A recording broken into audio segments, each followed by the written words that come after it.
go.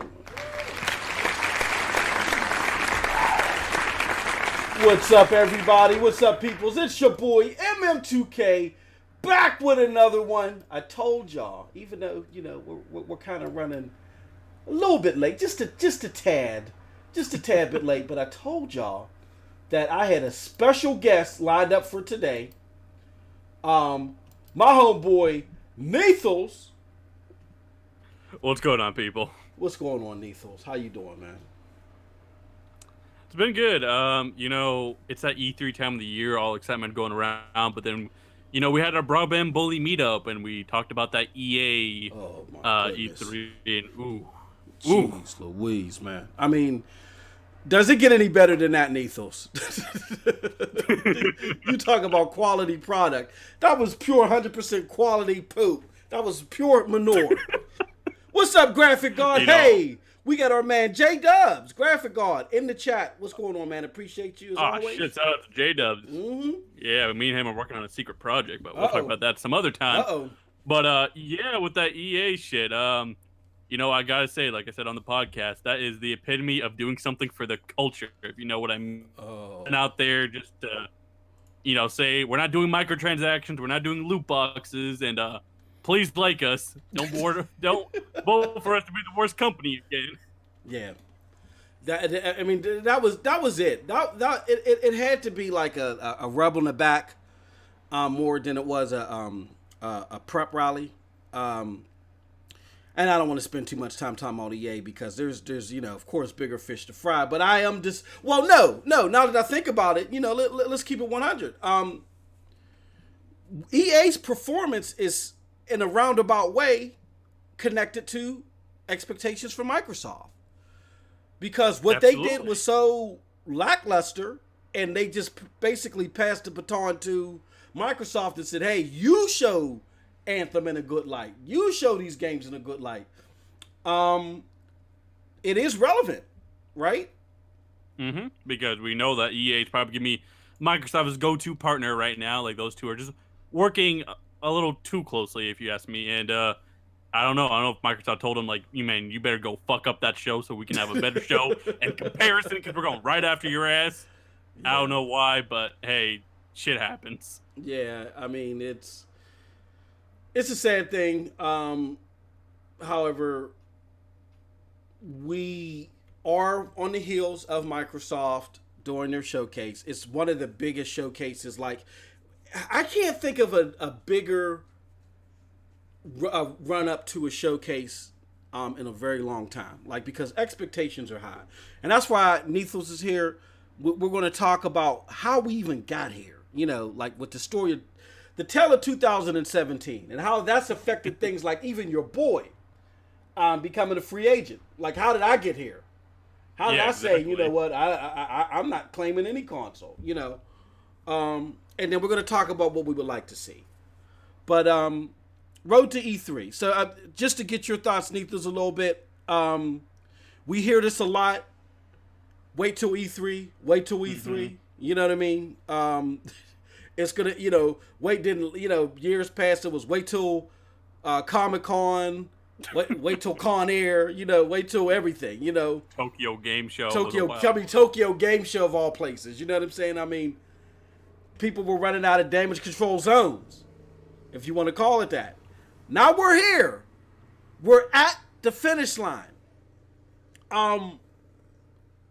So we, of course, I think we're both in the same boat where we're saying to ourselves, and we will say to anybody that may ask us, Microsoft has to produce. But if you could, like, enlighten the listeners, the listening public, how did we get here? Why is it that Microsoft have to produce at this E3, in your opinion?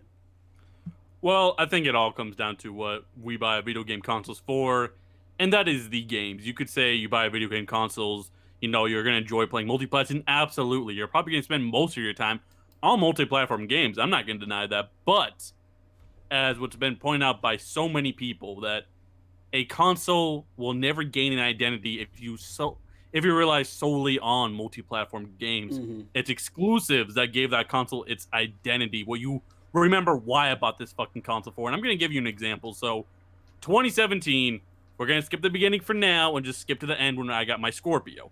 Yep. So happy with my Scorpio. I'm playing Assassin's Creed Origins and all these great multi-platform games, and they look beautiful. They look absolutely beautiful. It's like almost jumping to the next generation. It's that crazy with the 4K resolution or close to it, the better textures, the HDR is just phenomenal on it. And then even like just 4K upscaling on just any game where they don't even enhance it on purpose.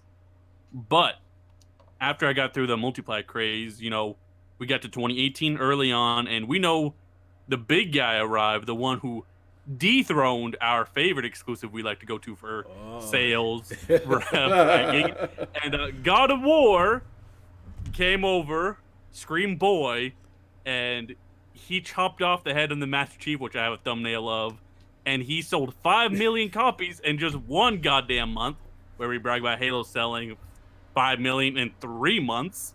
And as I pointed out in the video, God of War isn't even a $1 billion franchise or anything. And he did 5 million in 1 month compared to Halo, our biggest franchise, doing 5 million in 3 months. Mm-hmm. Now, I don't care how you want to spin it. You want to talk about how many PS4s are out there, attach rates, any of that bullshit, but God of War dethroned Halo 5. That's a fact to me. And with that said, when I bought God of War, I gotta say, Mighty Monster, you're not too far into it. We already fucking made fun of you for that. But you gotta admit, you know how far you're into it.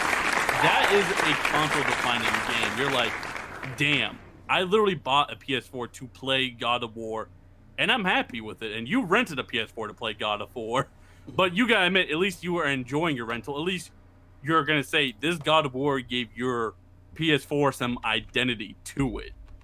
What do you guys say about that? Well, yeah, no, all fabulous points. All fabulous points whatsoever. And I just want to say this before I get too deep into that. Shameless plug. TRS and I have a show called Scram Punks. We run it on Wednesdays normally. Scram Punks is an affiliate of the PNTS Network. If you go to the PNTSnetwork.com, go to the events tab and go to the E3 2018 tab, you can also see this stream there as well. So any streams that I'm running during E3, you can also see there as well. Unfortunately, TRS, the boss, is out drinking mojitos somewhere, and he can't join us. So but whatever the case may be, we still got the gerbil running everything behind the scenes. So just wanted to give that shout out there. With that being said, Nethilez, yeah, God of War. Okay, let me back up a little bit and give my stance on this whole shebang. All right, so as you guys that have been following me, you know, I am not the biggest PlayStation enthusiast, right? And big up to Bang House along with Graphic God. I'm in the chat right now. I'm not the biggest PlayStation enthusiast. I'm not one that I don't like their games. To me, they're very dramatic. I was teasing Z earlier about him playing Detroit Become Bold and the Beautiful, as I call it. You know what I'm saying? But with that being said, even though I am not the biggest PlayStation enthusiast, even I can recognize the importance of having a title like God of War be so good in so many ways in its execution that even though it's just one game, it's one game that's prevalent enough to make people go and buy the system. You know what I mean? Mm-hmm. Now, after their purchase, they may say to themselves, well, why the hell did I buy this thing? Because I don't like it. But it's that powerful, Nethilez, where it made you go out and buy PlayStation 4s. You know what I mean? And they bought them in troves. They bought so many PlayStation 4s that the PlayStation 4 and the NPD for April outsold both the Xbox and the Nintendo Switch. By a large margin. It wasn't even close. Exactly. So, with that being said, here's my issue. Even though I'm not a PlayStation enthusiast, even though I've never really put my eggs in that basket, here's how I got there. Now, here's where I got to the point to where I mentioned earlier, I'm now a free agent.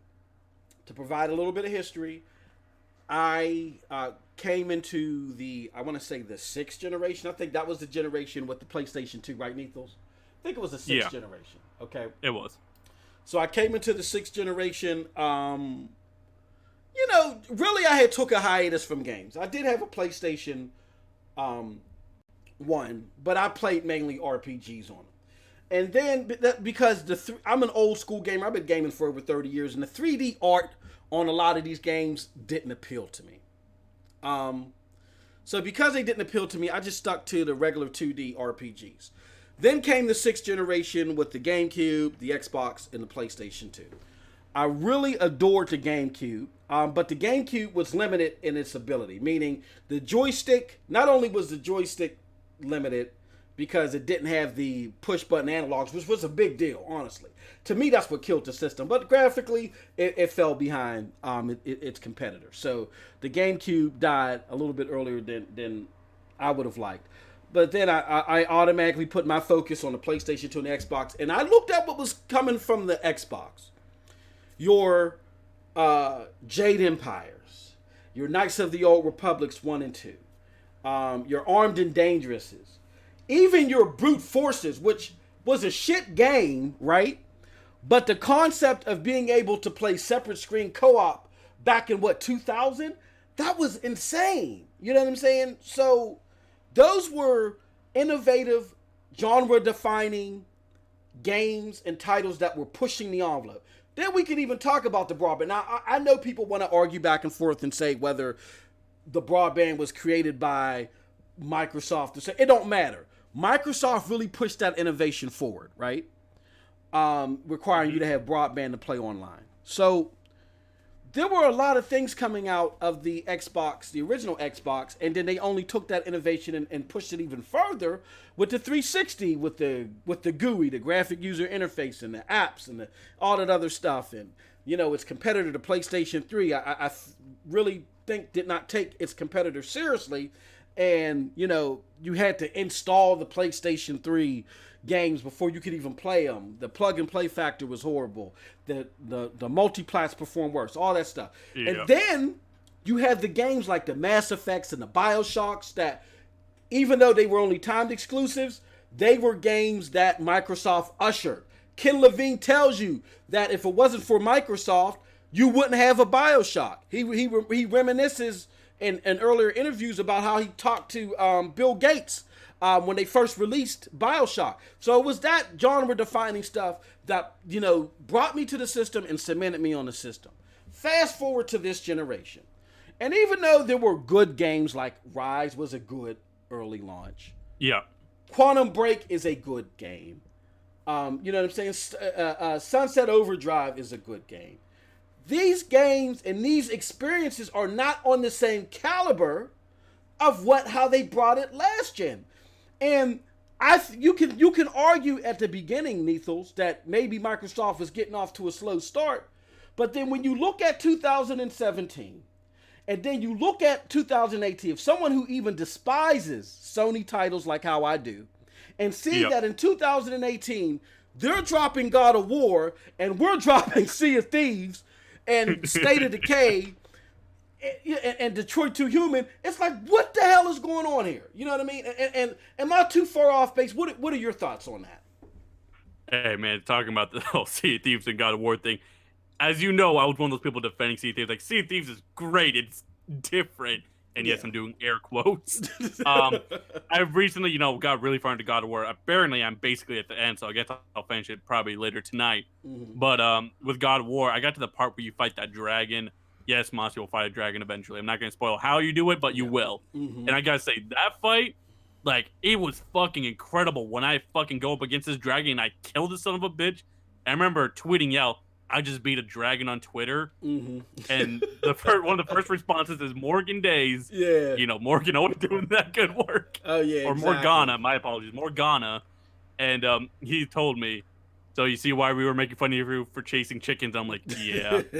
Yeah, I can see now why. Yep. When they're playing this fucking greatness, I'm going to use their tag like greatness, and I'm over here chasing chickens and making excuses why there's no content in this bitch. Yeah.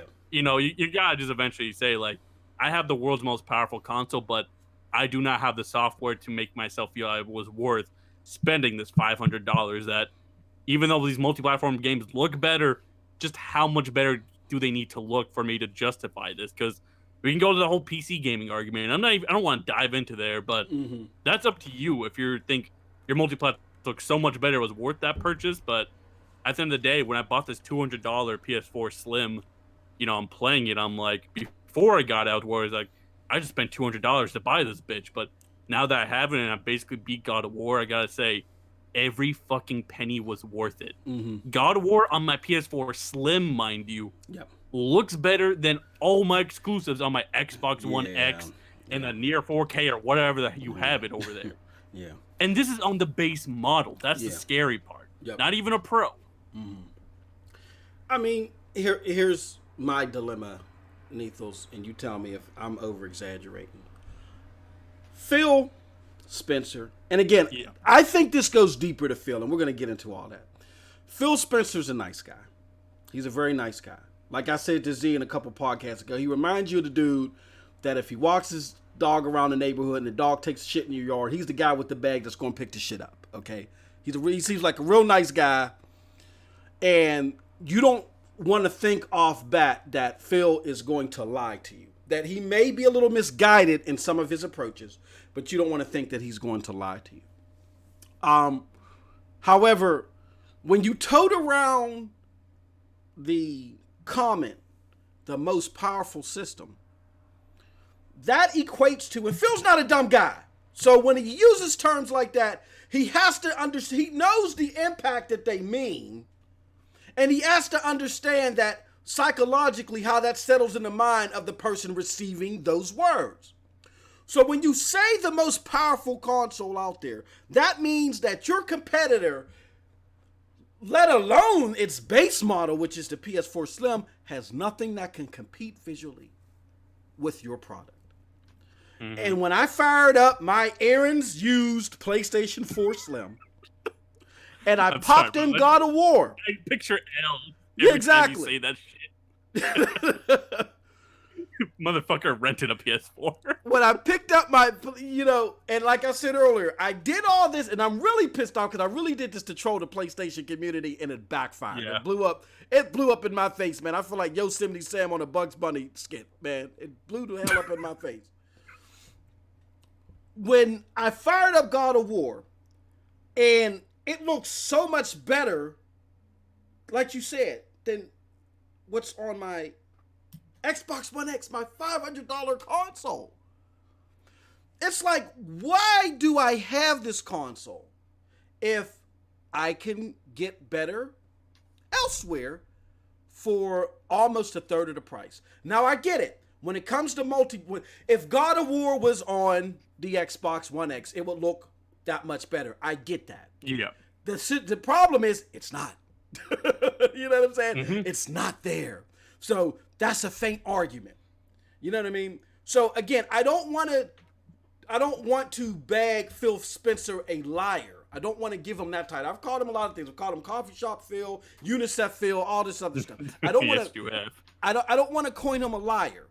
But at some point in time, you got to understand that these people that run this Fortune 500 company, whether they like to wear the tight gaming T-shirts that aren't pressed, and they look like they'll pick up they bring the pooper scooper with them when they walk their dog, regardless of what the aesthetics are, you got to ask yourself, are they just doing things like a regular 500 company, and they're pulling the wool over your eyes in some instances? And I got to say yes. Why am I paying $500 for a console when a base $200 PlayStation 4 Slim can have a game look better than my $500 console? That's like Nethilez. That's like me telling you, hey, look, if you give me $1,000, I could build you a kick-ass PC. And you're like, fantastic, MM2K. All right, you give me the $1,000. Then you come over to my house and you look at one of the same Crysis. Say you go look at Crysis on your PC, you tweak all the shit, and you're like, oh man, this is awesome. Then you come to my house and look at my $400 PC, and my $400 PC looks 20 times better than what on your fucking $1,000 PC. You're like, well, MM2K, what the hell is going on here? You're being dishonest somehow. And that's my problem. I have an issue with the combination of the dishonesty and the just, I don't know. Like again, where are the We Jade fear the Empires? unknown. Yeah, go ahead. I'm sorry. Go ahead. Oh no, no. All I'm saying is, yeah, we fear the unknown. That's human nature, and Absolutely. apparently, Phil Spencer and team want you to know jack shit about what they're doing. But yeah, Ultra Graphic God, you're absolutely right. That resolution argument was dumb as hell, and we've all admitted to that. But hey, we can't rewrite the past. But the Big House has a really good comment here, which I think me and you. Sorry, the Bang House. He has a good comment that me and you need to discuss, and Hmm. that was, and I think he's actually right. He said it wasn't that Sony necessarily never took Microsoft seriously. They actually made big multiplayer games like Warhawk, SOCOM, Killzone, and all that. And I gotta say, yes, they did that. And you want to know why a lot of those games more or less failed? Besides SOCOM, they had one bad entry and that killed the franchise, and that was unfortunate. Even you can agree, Yeah. SOCOM deserved better than Oh that. yeah. Yeah. But Definitely. I think that's when Sony went out of their realm, and we're gonna tie this back to Microsoft. Yes. Sony went out of their realm and did something they weren't necessarily good at, and their problem was they kept sticking to being out of the realm and doing stuff they're just not necessarily good at, Yep. and that's kind of like what parallel to Microsoft right now because MM2K, ground morning cartoons, diabetic gaming, next gen 720 is a little phrase, but Hmm. we gotta agree. What Microsoft is putting out as of late isn't Microsoft. That's like some weird Nintendo hybrid thing they're doing Yeah. over there. Like these experiences are not what Xbox gamers come to expect out of their console, out of their platform. Hmm. They expect these multiplayer or at least gameplay focused big games, not these artsy, different. And I'm doing the whole air quote thing again. Different type of games. We want Xbox games. Like when I saw that Rage 2 reveal a few weeks back, and we can talk about this later or whatever, Hmm. that screamed Xbox to me. That screamed gameplay first.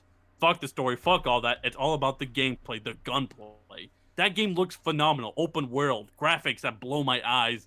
That's what Xbox is all about. Being like kind of punk, Hmm. different Hmm. console that's very mature. And then Yes. now I'm seeing games like Anthem, and I'm glad that's being marketed by Xbox. No, the showing today wasn't good, but Hmm. again, that game looks like it's a nice multiplayer co-op experience that I come to know an Xbox for. Like And those games that are multi-platform screams Xbox's identity. Where I'm looking at like Sea of Thieves and State of Decay 2, and while those have some of those co-op aspects, it's not quite Xbox because those games weren't complete, you know, for us oh, brother, you're to botting a a little bit. different audience that we're just not. Yep. What are your comments on that?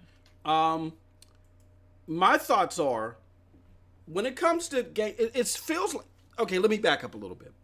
Because you said something very, very important, Ethel. You said it feels like they're out of their lane, right? Like what they're presenting, the product.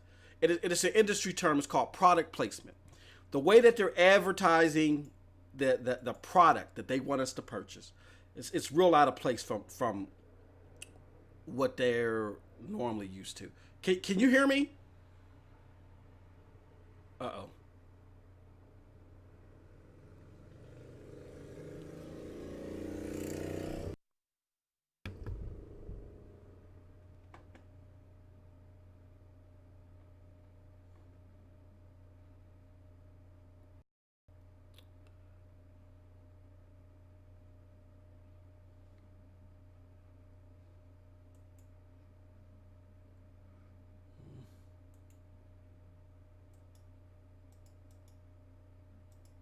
Uh oh.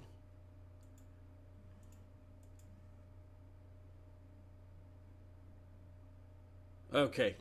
I'm back now. Can you hear me? Hello? Jeez. Uh oh.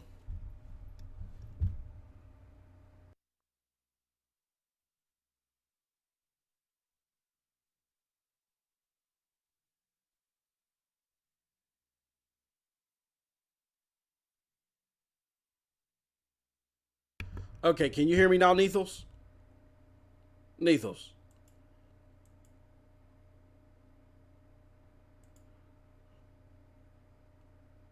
I don't know what's going on. Hello, hello, Okay, hello. hello. Okay. Okay, I can hear you again. Okay. All I should right. start fucking up. Yeah. My shit started messing up. So basically, what I was saying about the very important comment that you made, which was Microsoft. Nethilez left. Yep. You still there? Yeah, the thing is cutting up a little bit. Let me see here. Okay. Are you back? I gotta shut some things down. It's cutting up. Okay. Oh man. I don't know why it's cutting up like this. Can you hear me, Nethilez? I really don't have anything open.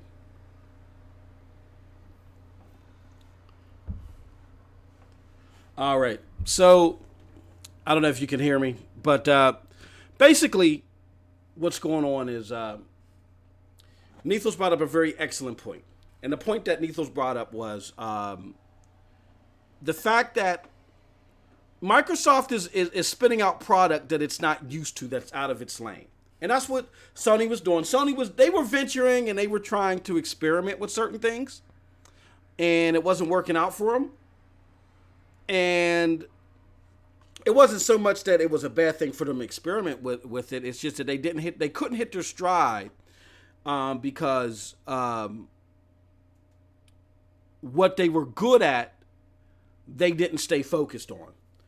This generation, what they were good at, and when I say what they were good at, I may not necessarily like it, but they're good at it with their consumer base. It's what their consumer base wants.